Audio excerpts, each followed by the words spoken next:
मेरे दिव्य गुरुदेव श्री परमहंस योगानंद जी के द्वारा ये टॉपिक, मानव के लिए ईश्वर की आवश्यकता।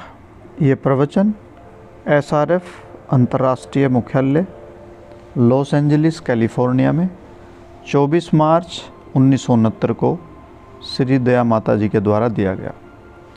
श्री दया माता जी बताती हैं, आश्रम की भांति ही संसार में भी व्यक्ति एक संतोष से परिपूर्ण जीवन तभी जी सकता है जब वह आंतरिक आध्यात्मिक पथ का अपने अंदर, अपने मन में, अपनी आत्मा में आध्यात्मिक पथ का अनुसरण करता है। जब उसके पास ईश्वर हैं तो उसका हृदय अन्य किसी भी वस्तु की इच्छा नहीं करेगा। ईश्वर में प्राप्त होने वाली पूर्ण तृप्ति एवं संतोष में उसे वह सब कुछ मिल जाएगा जिसकी उसने कभी खोज की है या इच्छा की है। ऐसे व्यक्ति की केवल एक ही प्रार्थना होती है कि वह इस संसार द्वारा और अधिक भ्रमित न हो।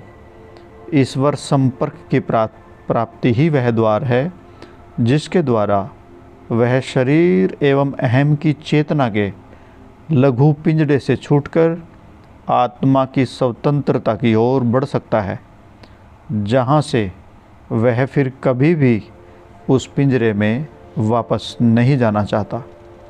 हम अपने अहम को इसकी कमियां एवं स्वार्थपरता के साथ ईश्वर के आगे जिस हद तक समर्पित करते हैं, उसी के अनुसार इस अहम के बंधनकारी स्वरूप का हमारा बोध विकसित होता है।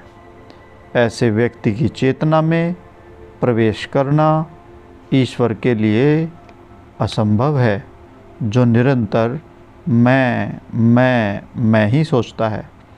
जो व्यक्ति मैं में पूर्णतया निमज्जित रहता है, उसके अंतर में ईश्वर के लिए कोई स्थान नहीं होता। सर्वप्रथम लक्ष्य जिसके लिए हमें प्रयत्न करना है वह है उस मैं को समाप्त करना। यह सरल नहीं है, परंतु यदि कोई ईश्वर के प्रति गहन लालसा विकसित करे तो यह सरल हो जाता है।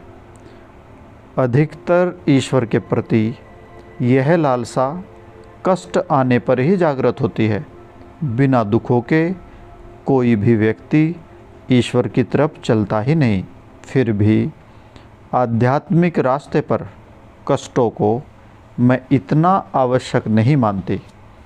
जैसे कुछ महात्माओं के जीवन और शिक्षाओं की अनेक व्याख्याएं दुखों और कष्टों के महत्व पर बल देती है। यह धारणा बहुत हताश करने वाली है। किशोर अवस्था में जब मुझे यह बताया गया कि मैंने इसे अस्वीकार कर दिया, मैं कल्पना भी नहीं कर सकती कि कोई भी स्वेच्छा से और खुशी से दुखों या कष्टों को चाहेगा। कोई कष्ट नहीं चाहता। यह ईश्वर तक पहुंचने का यथार्थ एवं व्यवहारिक तरीका नहीं है। जैसा हम समझते हैं कि जो जितना कष्ट उठाएगा, जितनी ज़्यादा तपस्या करेगा, वही ईश्वर को पाएगा। ये भ्रम है, क्योंकि इस प्रकार की नकारात्मक स्थितियाँ आत्मा के स्वभाव में नहीं हैं। मैं योग मार्ग को कभी न अपनाती यदि इसे दुखों का पथ समझती। मेरी यह धारणा थी कि ईश्वर की खोज के द्वारा समस्त कष्टों और दुखों का अंत होना चाहिए, न कि तपस्या के नाम पर दुखों को अपने सर पे लेना। अब इस आध्यात्मिक पथ पर करीब 30 वर्षों के बाद मैं पूर्णतः आश्वस्त हूँ कि ईश्वर की प्राप्ति और उसके साथ संपर्क वास्तव में मानव के दुखों का अंत कर देता है। इसका अर्थ यह नहीं है कि आध्यात्मिक पथ पर चलने वाला व्यक्ति किसी भी कठिनाई के दौर से नहीं गुजरता। यह एकदम गलत बात है कि केवल इसलिए भगवान को हमारे मार्ग से समस्त बाधाओं को दूर कर देना चाहिए, क्योंकि हम उसके लिए प्रयासरत हैं। नहीं, हमें प्रयासरत रहना होगा और हमारे आगे दुख भी आएंगे। वे निश्चय ही ऐसा कर सकते हैं, परंतु यदि वे ऐसा कहें तो मनुष्य के अंदर शक्ति भला कैसे आएगी। कोई मांसपेशी निरंतर उपयोग में आने पर ही शक्तिशाली बनती है। एक निष्क्रिय लटकी हुई भुजा दुर्बल होते होते सूख जाती है। ऐसा ही मानव के साथ भी होता है।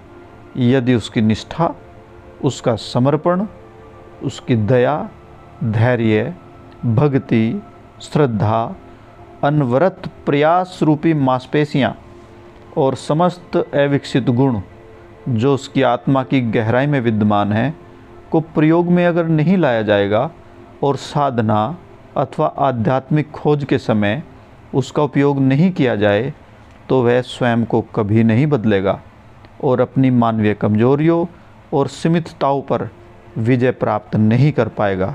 इसलिए दुख भी बहुत ज़रूरी है। ईश्वर और मानव निशर्त प्रेम खोजते हैं। ईश्वर अपनी संतान के प्रति अति धैर्यशील है। वे हमसे निशर्त प्रेम करते हैं। और क्या हम उनसे इसी प्रकार के प्रेम की लालसा नहीं रखते? हम ईश्वर से ऐसा कमज़ोर प्रेम नहीं चाहते कि यदि हमसे कोई गलती हो जाए अथवा हम अपने उच्चतम आदर्शों के अनुसार जीवन यापन करने में सदा समर्थ न हों तो वे हमें त्याग दें। नहीं, और न ही ईश्वर के लिए हमारा प्रेम इतना कमज़ोर होना चाहिए कि यदि हमने गलती से सोच लिया कि उन्होंने हमें त्याग दिया है तो बदले में हम भी उन्हें त्याग दें। नहीं, इस प्रकार के प्रेम का कोई अर्थ नहीं है। हम ऐसा प्रेम चाहते हैं जो निशर्त एवं शाश्वत हो, और यदि हम इसे अपने लिए चाहते हैं तो स्पष्टतया उसी प्रकार का प्रेम ईश्वर को देने के लिए हमें इच्छुक होना चाहिए और इस संसार में दूसरों को भी यही प्रेम देने का प्रयास करना चाहिए, निशर्त प्रेम। मैं अच्छी तरह जानती हूँ कि जो कुछ मैं खोज रही हूँ उसे कोई भी व्यक्ति मुझे नहीं दे सकता। निसंदेह यह ज्ञान मुझे अनेक पूर्व जन्मों और अनुभव के माध्यम से प्राप्त हुआ है। आराधना, वैभव, प्रशंसा अथवा प्रेम, ये चाहे जितने भी कोई मुझे क्यों न दे, वह मेरे लिए पर्याप्त नहीं। केवल ईश्वर ही मेरी आत्मा को संतुष्ट कर सकते हैं।